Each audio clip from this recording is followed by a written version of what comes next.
Celtics Beat is brought to you by Prize Picks. Went under the knife. Got arthroscopic surgery on the knee to clean it up and get him ready for the rumor is, and they said, I think Shams had the report of they expect him to be ready for training camp when he hit 25, 26. However, to keep this Pacers thing sort of who's training camp? Is that your question? No. The idea is like the Celtics, as they try and reshape this roster and get underneath certain thresholds and aprons and whatever. They have an opportunity to maybe do a real hard reset here with Jaylen Brown. If you had to pick who's the most valuable player on the roster, it's obviously Tatum. After that, you could argue Brown's contract versus White's contract, et cetera, et cetera. I'll try and make this quick. We've had conversations, Kaufman and I, with a bunch of people, and one of them has put to us that it would be financially irresponsible for the Celtics not to trade Jaylen Brown this year because of the way that their team is set up, with Jason not being really a part of the team next year. This would be the hard reset, and I think Matt Moore mentioned this, Kaufman, last week. The hard reset that Denver has been trying to do but can't do because they have Nikola Jokic and he's the best player in the world, and you have to keep competing. Right.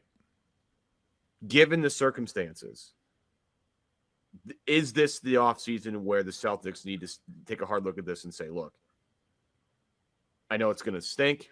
I know it's going to really hurt everybody, but we have to trade Jaylen Brown. Is this the year they have to do it, or can they build?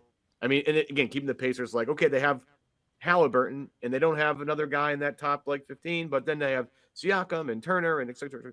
Is that the way Boston should look to maybe build going forward, given the fact that this next season is going to be kind of a throwaway? Yeah, I think so much of it is the juice worth the squeeze? If you tell me what the offers are for Jaylen Brown, I can tell you what I think about that.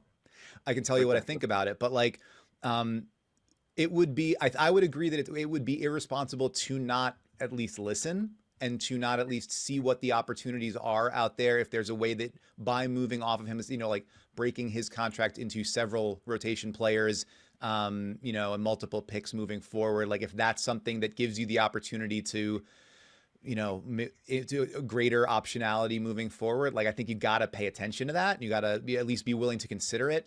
But just moving him, even if it's for, relatively pennies on the dollar, just to be able to get off the deal, I think that probably that seems like a real dicey choice to make. You talk about, which contract has the most value, or I would imagine, just not as saying one player is better than the other, but I would imagine you're probably going to get a higher class of offer for Derrick White than you would for Jaylen Brown, just because Derrick White fits everywhere and the contract's not as big. So you might not be able to get quite as much back, but the value of what you get might be better.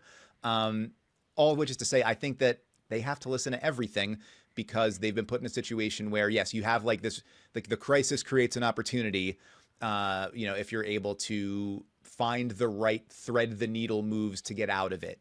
The other thing that I just think about with giant contracts is a year from now, that is one fewer year on the giant contract, which then perhaps makes it more palatable to move. And somebody might be more willing to take on the giant contract if it's a little less giant.